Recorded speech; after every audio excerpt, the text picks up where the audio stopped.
So we're back again for episode 3 of You Couldn't Make This Shit Up.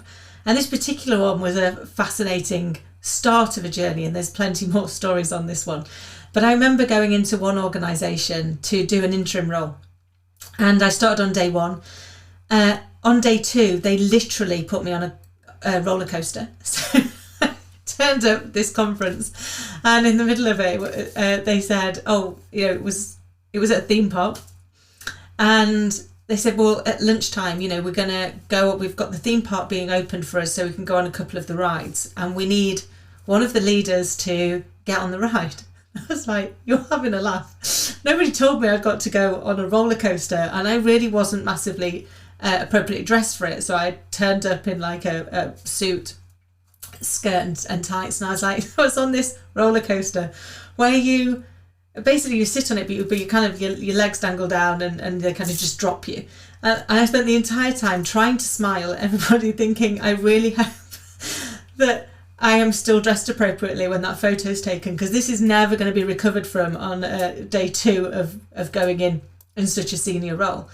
But then it transpired that none of the other leaders would actually go on. So I ended up going on this ridiculous roller coaster about 5 times.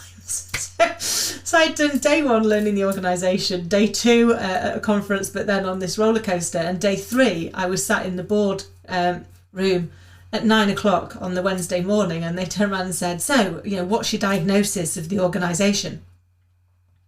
I was like, wow, okay. It feels a tad judgmental. I've been here for like 2 days, one of which you put me on a roller coaster.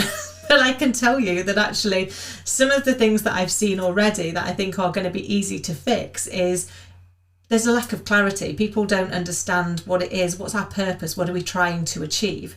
I think, until we can get that clear and get that out there, people don't stand a chance of being able to know the part that they need to play and bring it around. It was the start of what I lovingly called my Big Brother house experience. And as I continued on that project, it would almost be an everyday. It's like, today in the Big Brother house, the challenge we have is, but there'll be more of that later in the series.